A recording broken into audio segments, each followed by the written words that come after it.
by the back door for the offering. Thank you. Please and thank you. YouVersion. We're going to look at several different verses in there today. If you want to follow along, you can click on the YouVersion, the events, and you can find all the verses we're going to look at there. But there's really two main passages that we're going to go back and forth between. So if you want to stick your finger in those two places, we're going to be looking at 1 Peter chapter 3. We've been in 1 Peter for a while in our series about aliens and strangers. And then we're also going to look at Psalm 35. So if you want to stick your finger in your Bible in those two places, you can follow along with us there. Last week we talked about how there's really a lot of people in this country of America that would claim to be a Christian. In fact, studies show that upwards of 80%, 8 out of 10, if you were to ask people, they'd say, yes, I'm a Christian. And so we said that if we're going to live as aliens and strangers, it's not so much what we believe, but how we live out what we believe. And you guys have probably experienced this before. When you stand for a biblical principle, when you try to live by what the Bible says, the polite people in your life may give you the eye roll. You know, they're just kind of like, oh boy, you know. Some people will just ignore you, like they'll just be like, that's a little weird, I'm just going to pretend like I don't see that. And then some people just like outright mock you for the, you know, they're like, what is wrong with you? Why are you living like that? That's so, you know, extreme. That's so whatever, you know, and they'll throw out the mocking at you. And listen, that's actually, and I'll unpack this as we go along, that's actually not an awful thing. But here's the thing. We've got to make sure that if people are making fun of us, if they are mocking us, if they're even mistreating us because of our faith, that it's for a particular reason. Okay? And I want to show you a couple things. First of all, let's just look at what Jesus said. He told us right up front that we were going to have some issues here. He says, blessed are you when people insult you, persecute you, and falsely say all kinds of evil against you because of me. Now I want to key in first on this, falsely say. All right? Well, that's what Peter told us. He said in 1 Peter chapter 2, verse 12, he said, live such good lives among the pagans, among the earthlings, that they would even be ashamed of their slander. Okay? So let's make sure that if they're saying something against us, that they're falsely saying things against us. They got to kind of make up some things. So we don't want them to insult us and persecute us because, kind of to be honest, we deserve it, you know. But because we're falsely being accused. But then also look how Jesus wraps this up. He says they're saying these false things against you because of me, because we're standing for Him. When we're saying this is what I stand for, this is what I believe, and I'm standing on Jesus. If they're getting mad at us for that, then Jesus says, well, you're blessed when they will make fun of you because of that. In John chapter 15, Jesus is in his dialogue with his disciples, and you remember this is kind of his wrap-up to his earthly ministry. John 14, 15, 16, 17, it's kind of like his last words to his disciples just before he's going to go to his crucifixion. And he gives them the same kind of words, but I want you to hear in here this word if that he highlights. John chapter 15, starting in verse number 18. If the world hates you. Now, he's not saying that they might or they might not. You're going to hear in a second. He's really saying they're going to hate you, but make sure that it's for the right reason. Okay? If the world hates you, keep in mind, that was Jesus speaking, they hated me first. Okay? If you belonged to this world, if you did, if you were an earthling, it would love you as its own. But as it is, you do not belong to the world, but I have chosen you out of the world. That's why Peter uses the phrase aliens and strangers. Okay? I've chosen you out of the world. That is why the world hates you. Remember the words I spoke to you. No servant is greater than his master. If they persecuted me, did they persecute Jesus? Yes. If they persecuted me, they will persecute you also. If they obeyed my teaching, they will obey yours also.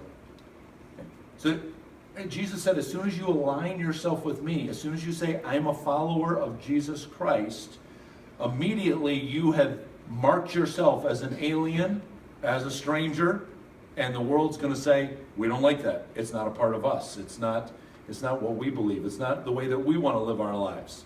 Okay? Now, there's actually some good news that's involved in this. Look at these words of Jesus as well. What's going to happen during this time? You must be on your guard. You will be handed over to the local councils and flogged in the synagogues on account of me. Now here's the blessing. You'll stand before governors and kings as witnesses to them. He said, you're going to have an opportunity at the highest levels to some of the most influential earthlings because of me, on account of me. You're going to be able to stand in front of them and say, let me tell you why I believe what I believe. Let me tell you why I live the way that I live. So think about some of the people that you interact with that might be influential people in your world. Maybe if you're in school, maybe it's a teacher or a principal or a dean or a president of your college. Maybe it's your supervisor or the CEO of the company where you work. Maybe it's the mayor of the city where you live. Where are you going to be in contact with these people that are in authority, these governors and kings? You're going to have a chance. If we stand up for Jesus, we will have a chance at the highest levels to be able to tell people about Jesus. And then Jesus gives us this promise as well. He says, all men will hate you because of me, but he who stands firm to the end will be saved. You know, this to me really kind of speaks of perspective. You might live here 60 years, 70 years. Maybe God would bless you with 90 or 100 years. Let's just say that you become one of the oldest living humans and you live to 140 or something like that. Really, what's 140 compared to eternity? 140 million, billion, trillion eternities. What? 140 years. Jesus said, can you put up with it? Can you handle it for this long so that you can have this? Can you put up with it in years that you can measure to have this blessing for years that you can't measure? That's the perspective that he's reminding us of. Now, Peter brings that same idea. Remember all of these conversations, Peter standing right there hearing Jesus say these words. And so when he writes to us in 1 Peter, he's got this same, those echoes of all these words of Jesus that are echoing in his mind as he's writing to us about being strangers and aliens in this world. And so in 1 Peter chapter 3, verse number 8, he says here, finally, all of you. And I've shared this with you before. This Greek word here for all means all. There's no exceptions, okay? All of you. And now he's going to tell us 5 ways that we're supposed to live. Okay? The first way that we live is in harmony with people around us. Harmony. Now, that's not the same thing as unison. When people are singing in unison or they're playing an instrument, they're playing the exact same notes. Harmony means I'm picking a different note, but it sounds good together. We're gonna harmonize. This really kind of speaks to me about keeping the main thing the main thing. I remember one time sitting with a group of pastors, and we were all from different denominations, and I could kind of sense a little bit of the walls that people had up. Like, I'm not really sure if I'm going to open up to everybody else around me. And so I just said, hey, quick survey question, just a show of hands. How many of you believe the only way for us to be saved is because of the blood of Jesus that was shed on the cross and our faith in him? How many of you believe that? And everybody around the table put up their hands, and I said, good, let's just focus on that. I mean, this church over here does communion this way, and you guys do it completely different. I'm a Pentecostal. I'm, believe in the baptism of the Holy Spirit and people speaking in tongues and those operational gifts. And here's one of my brothers over here that doesn't believe in that. That's okay. It's all right. Let's just focus on the main thing.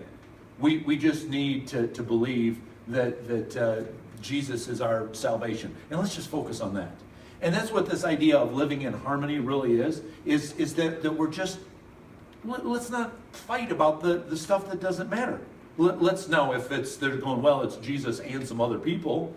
There's some other, okay, I'm going to fight you on that one. But let's try to live in harmony. We don't have to agree on everything. There might be some things that we agree to disagree on because it's not a major point. Okay, let's live in harmony. The second thing that he says on here for us, how we're going to live in harmony with one another and be sympathetic. This word really, better than sympathy, the word would really be empathy. The word that Peter uses here means that I feel it in my guts. I am able to kind of turn around and get in your shoes. I can see it through your eyes. I can feel what you're feeling. Okay? That's what he says. That's how we're supposed to live with other people. Is don't just say, well, this is my way of living. Get on my page. But say, how do you see the world? Let me kind of come over here and see it from your perspective. Let me get there with you. And you know what? Sometimes I've gone had this kind of conversation with people. They're like, I don't believe in God. So okay, can you tell me about the God that you don't believe in? Because you know what I find? 99 times out of 100, I say to them, well, good, that's not the God I believe in either. But they're just throwing that out. Or they say, well, I don't like Christians. Can you describe for me the Christians that you don't like? A lot of times I end up saying, well, I don't really like those people either that call themselves Christians and act like that. Mm-hmm. But that's part of being sympathy, not just I don't believe in God. What do you mean you don't believe in God? And you want to let me just come around over here and see it through your eyes. Let me feel it the way that you feel it. Hey, if I grew up in that kind of home, I probably would have the same outlook that you had. But can I share another thought with you? But until you empathize with them, they're probably going to have their ears closed and their mind closed to anything that you have to say. So let's be in sympathy with them. The third thing that he tells us here as well is to love as brothers. Love as brothers. The word that is used there is one of our cities that we have in the United States, Philadelphia. That's the Greek word that's here. It means to love somebody else as though they have the same parents that we have. Those of you that have siblings, I'm going to guess that there's times that maybe every once in a while you might not get along. But even if you're having your disagreements, somebody else comes against the family, all of a sudden those disagreements fall to the side and you're like, hey, that's my brother, that's my sister. You don't talk to them like that. Okay? And that's what Peter's saying here. Hey, we might have our disagreements.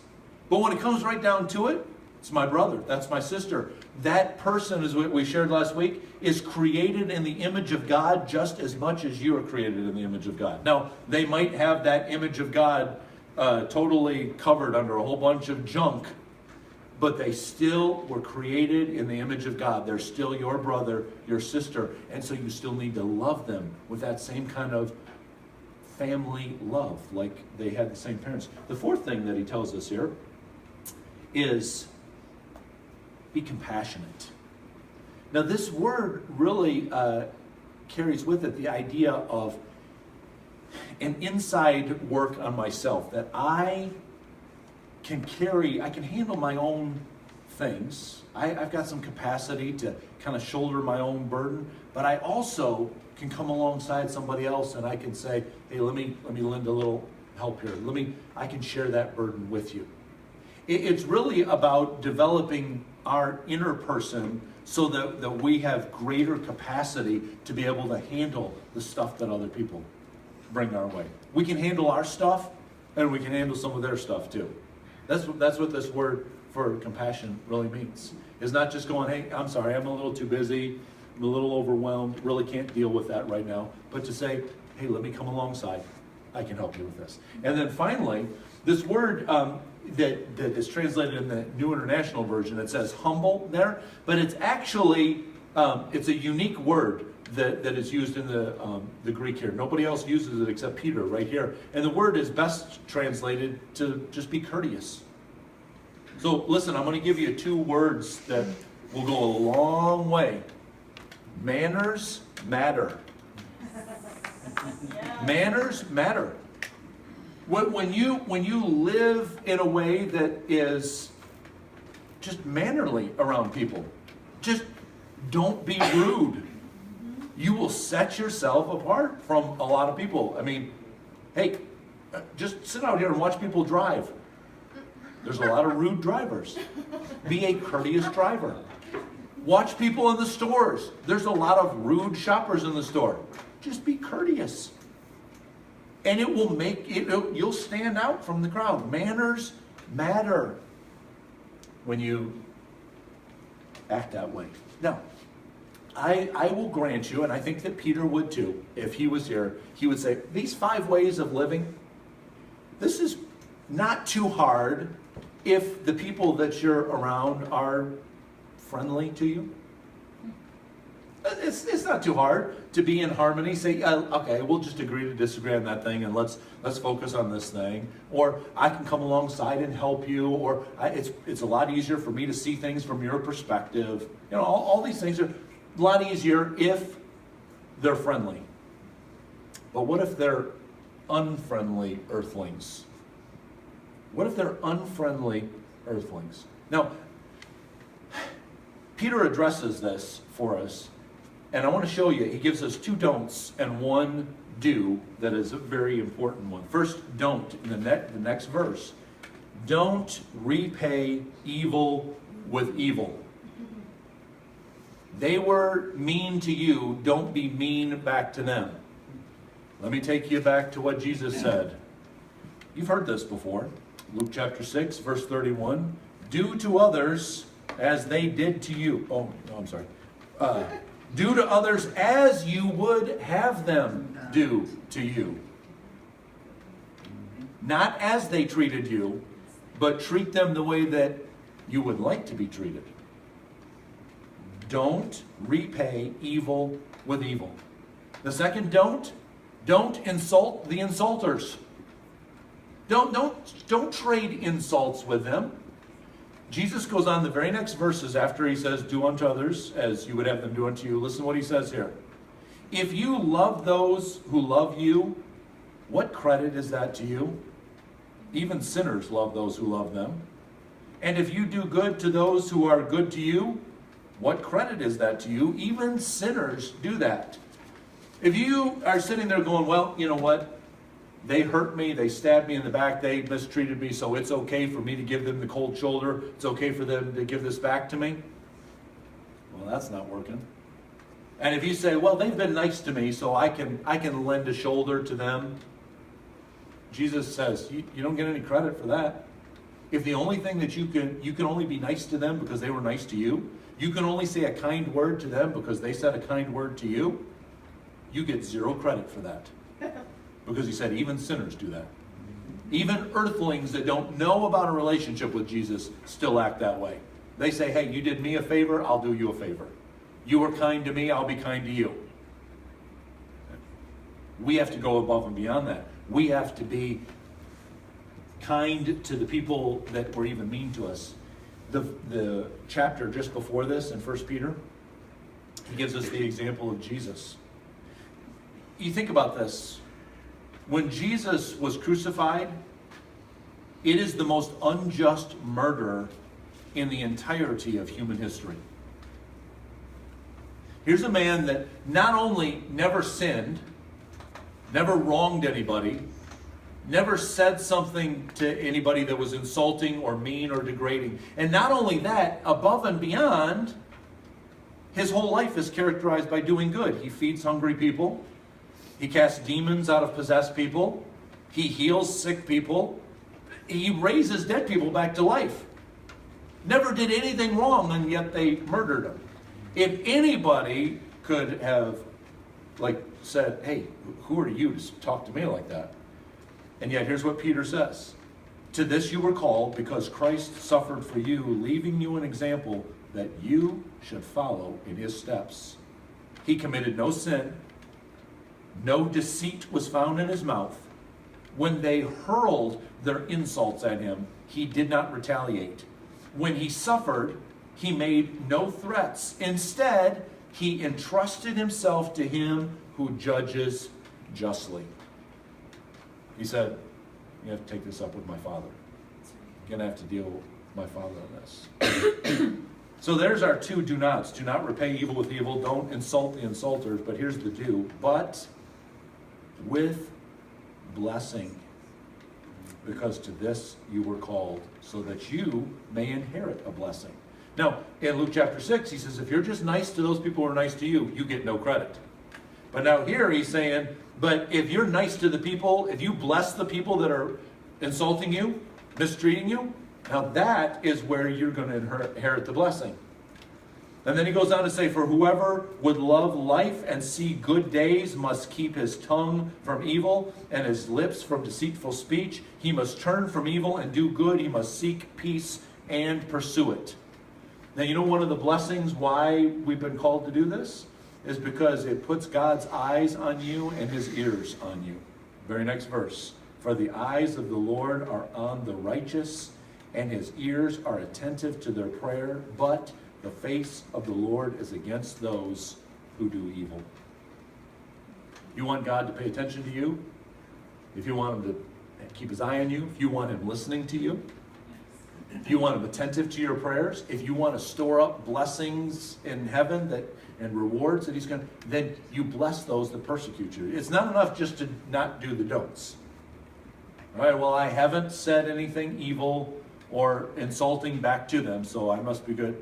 It's not enough to do that. He said, above and beyond that, if you want the blessings, you start blessing the people that persecute you. Now, notice that in here it says, the face of the Lord is against those who do evil. And we read this about Jesus. He entrusted himself to him who judges justly.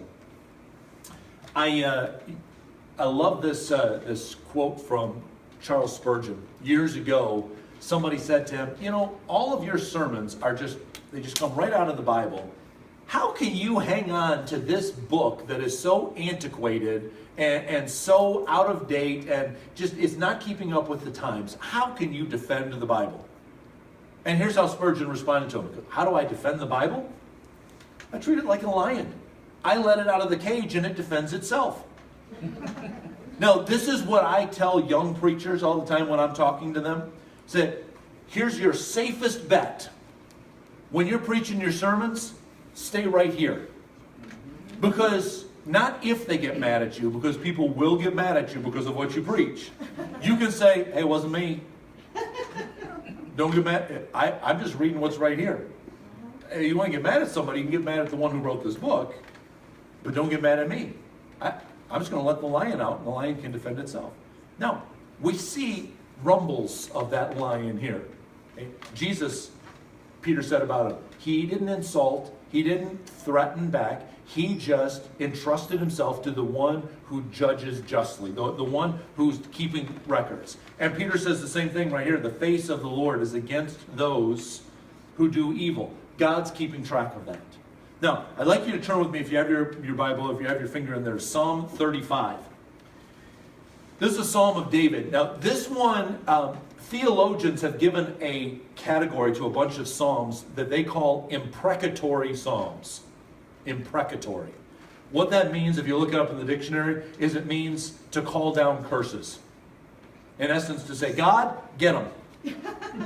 Okay? Now, again, theologians, this is not God's word, this is man's words, man's categories. Theologians have classified this Psalm 35 as an imprecatory psalm. And with all due respect to those theologians, I disagree with them. I don't think so much David is saying, hey God, look at these guys, see them right there? Go get them. What he's really saying in the psalm, and we're going to dig into this, is he's really saying, show them that your way is better than their way. Show them, make it so obvious that people that trust you and follow you have a much better life and have a much better reward and have much greater likelihood of your blessing in their life than people who say, we're out to get them. We're going to be an unfriendly earthling. Now, this psalm is divided into two parts that are woven through here. This is a prayer that David's praying. And I'm going to point out these two parts to you. There's God's part, and there's our part. We have something to do, and God has something to do. And we got to make sure that we keep those two separately. We don't want to try to do what God's supposed to do. And that's why don't try to repay evil for evil. Don't try to trade insult for insult. Just you bless them and let God keep score. God hasn't missed anything. Let him keep track of it. Okay? So here's people that are not only speaking meanly against David, they're actually trying to kill him. Physically trying to kill him. Not just slander him, but kill him dead. Okay? And here's what he's praying. Here's God's part right at the beginning. Contend, O Lord, with those who contend with me. You do it. Fight against those who fight against me. Take up shield and buckler. Arise and come to my aid. Brandish spear and javelin against those who pursue me. Say to my soul, I am your salvation. God, you put on your armor and you go fight those guys. Yeah. Who can fight them better? You or God? Okay, so let God do his thing. Don't get in his way. Now, in this last part, though, here's our first part.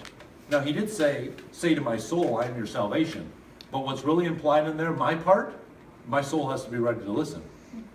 I can be so focused on that other person. Look at what they're doing to me. Look at this evil person. Listen to those insults. I can be so focused on that my soul isn't open to hear God saying to me, I'm your salvation. I am your salvation. Hey, take your eyes off of them. Stop listening to what they're saying. Listen to my voice. I am your salvation. Our ears have to be open to hear. That's our part. We have to be open. Now, listen to God's part again. May those who seek my life be disgraced and put to shame. May those who plot my ruin be turned back in dismay. May they be like chaff before the wind, with the angel of the Lord driving them away. Here's God's part. He's going to drive them away. Right? May their path be dark and slippery. Here, once again, with the angel of the Lord pursuing them. Who can chase them better? You or God? Let God do it. Let him chase them. Now, here's our part again. Remember, we looked at those verses. Jesus said, you're blessed if you're persecuted because of me. Okay? Since they hid their net from me without cause. I didn't do something and then they said, now we're going to get them back. Okay? That's my part. And without cause, they dug a pit for me. Okay?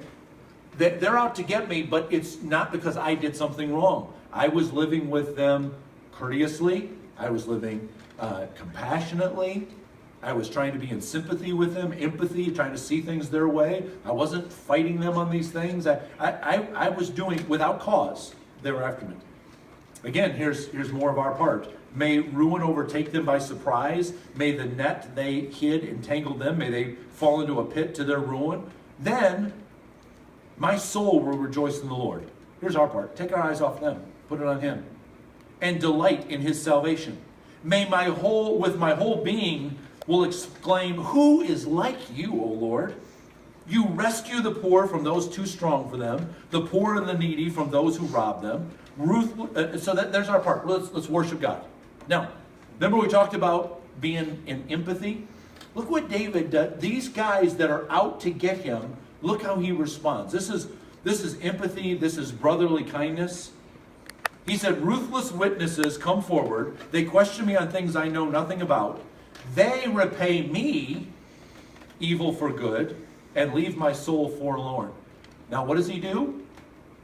Yet when they were ill, I put on sackcloth and humbled myself with fasting. They were sick, and I mourned for them. When my prayers returned to me unanswered, I was praying for them to be healed.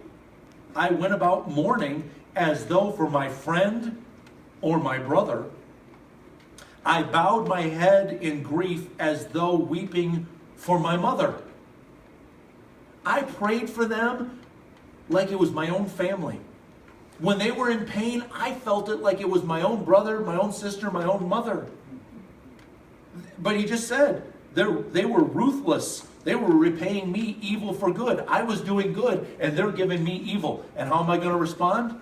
I'm not going to insult them back. I'm not going to repay their evil for evil. I'm going to begin to pray for them. Oh, there's something going on in your life. You know, you could even say, boy, there must be something so hurtful in their heart that they would respond that way to me without cause. I mean, I've looked in the mirror, I've asked the Holy Spirit to examine me, and I really feel like I haven't done anything. Now, if you have, make it right. Say, I apologize. Please forgive me. I shouldn't have said what I said. Make it right. But once you've done that, and you have a clear conscience, say, wow, they're hurting that bad that they have to lash out at me, and begin to intercede for them. The New Testament tells us that the God of this age has so blinded people. He is so put up so much stuff in front of them, stopped up their ears. They can't see God's goodness. They can't hear it. They can't feel it with their hearts. Pray that those scales would be removed from their eyes. Pray that their ears would be open, that their heart would be softened, that they could see Jesus. Pray for them. Now, even though he did that, look what happens. They still turned it back around. But when I stumbled, when I messed up, they gathered in glee. Attackers gathered against me when I was unaware. They slandered me without ceasing. Like the ungodly, they maliciously mocked. They gnashed their teeth at me. So he goes back to prayer. How long will you look on? And here's God's part again. Rescue me from my ravages. My precious life from these lions. It's not the lion, it's just these lions. Okay? Then he turns his thoughts back to God. I will give you thanks in the great assembly. Among throngs of people, I will praise you. Let not those gloat over me who are my enemies, here it is again, without cause. Let not those who hate me without reason maliciously wink the eye.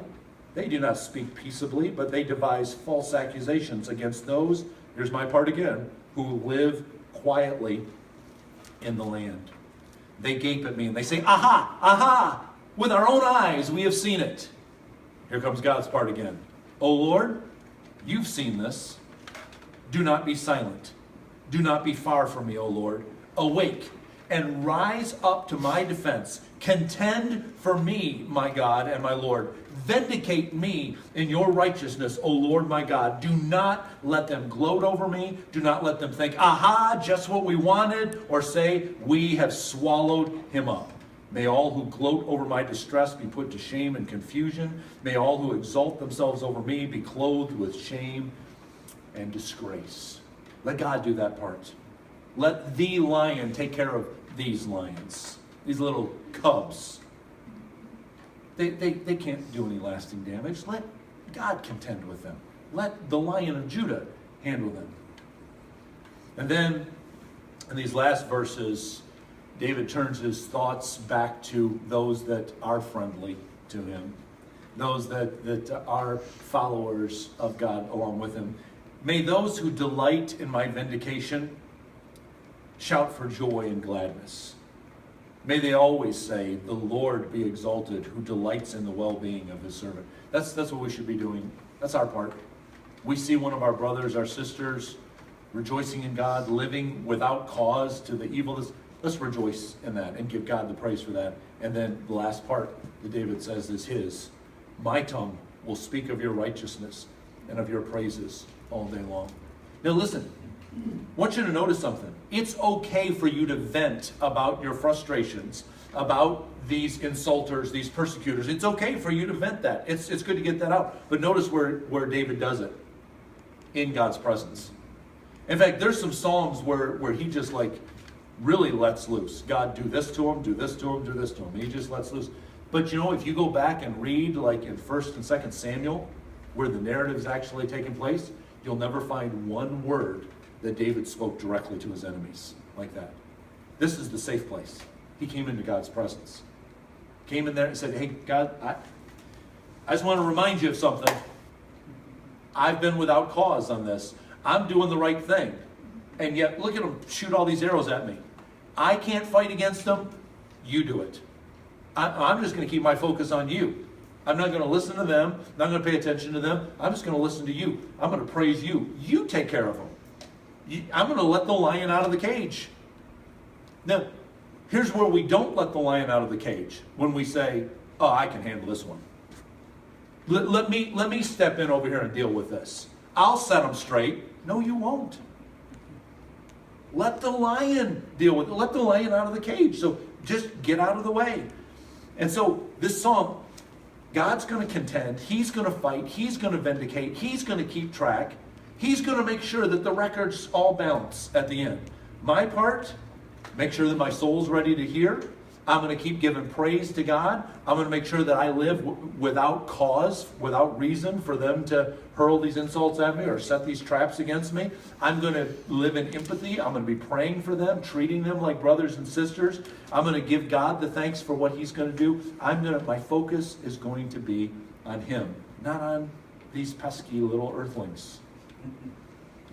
In fact, here's what Jesus said, where our fear needs to be. He says, don't fear those that the best that they can do is kill your body.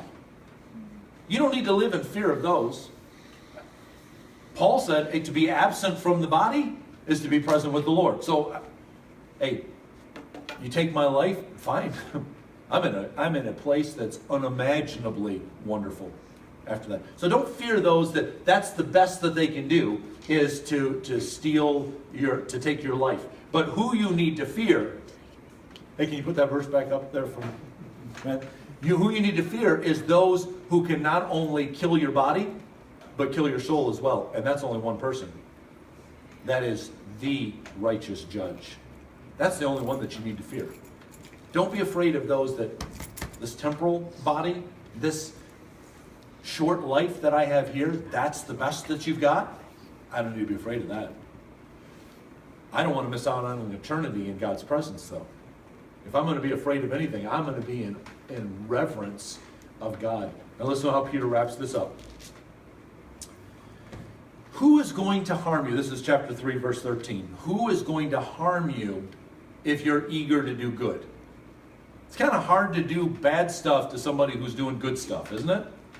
When you're going, they're always helping people. They're always around. They're the ones that we can call on them, and they respond just like that. They're always doing. It's kind of hard to insult that person. And he said, so who's going to harm you if you're eager to do good? But even if you should suffer for what is right, you are blessed. The blessing doesn't come from saying, I'm only going to do good to those who are doing good to me. You get no credit for that.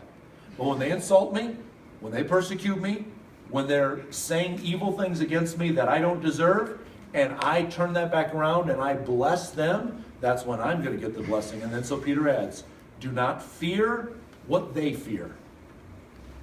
Do not be frightened. I don't have to be afraid of those that can kill the body, can take away my earthly possessions. That's the best that they've got. I'm going to live in reverence and holy fear of the one who has said to me, bless those who persecute you. Mm-hmm. Do good to those who are even doing evil to you. Don't repay evil for evil. Don't trade insult for insult, but bless them. And then you let the lion out of the cage, and you let God do His thing. Let Him take care of it, because He can do a lot better job of it than you or I can. I asked the worship team to come back and join me. I like this song that I'd like you to sing with us as we wrap up this morning. It's a great promise. The song reminds us that God is going to come. He's going to be the one that's going to handle it. He's going to work it out.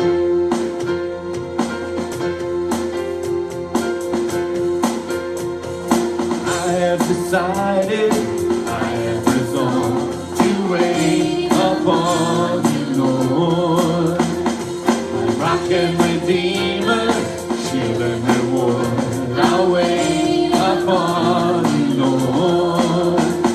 As surely as the sun will rise, you'll come to us.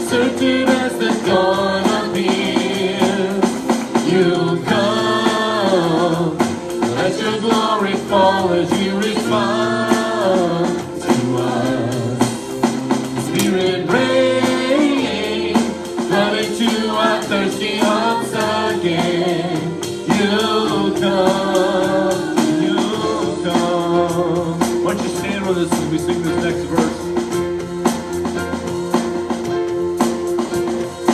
We are not shaken, we are not moved. We wait upon you, Lord.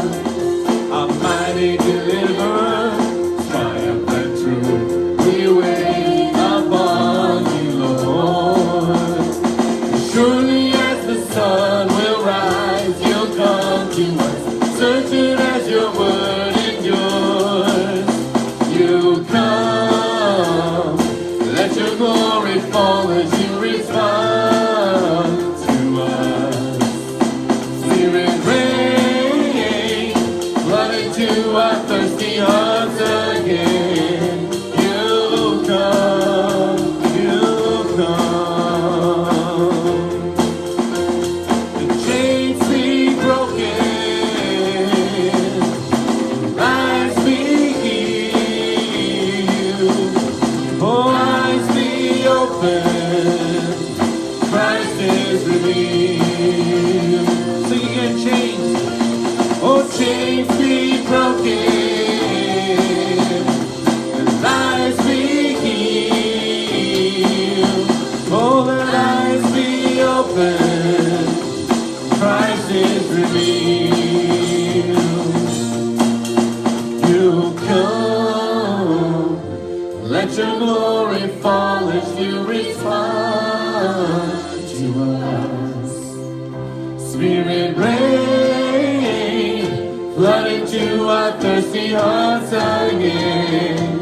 You come, you come. Let your glory fall as you respond to us. Spirit rain, flood into our thirsty hearts again. You come, you come. Thank you, Lord. God, we thank you for that promise that you will come to our rescue.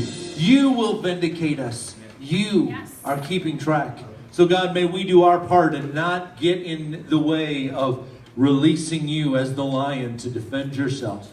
May we not trade evil for evil or insult for insult. May we bless those who persecute us and place ourselves in a place where we can receive your blessing, where you can pour into our lives. God, help us to know the part that we need to do and leave your part to you and know that you will come. You will rescue us. You will bless us. You will be glorified. Help us to live such good lives among these earthlings that they would be ashamed of their slander. They'd be ashamed of their evil conduct because they see that we are blessing them as they even persecute and insult us. God, may you be glorified. May you be lifted up, we pray. In Jesus' name, amen. Amen. Hey, on your way out today, make sure that you grab, there's some cards back there, some application questions. We want you to ponder those for yourself, and then as well, maybe get together with a friend and dialogue a little bit about how you can apply these things in your life. And that will help you to seal this message into your heart. On your way out as well, there's some folks waiting in the back. If you'd like to bless God with your tithes and offerings, you can give those as well. God bless you, friends. Have a wonderful week. I love you. I hope that you know God's blessing in your heart as you go throughout this week. Have a wonderful week.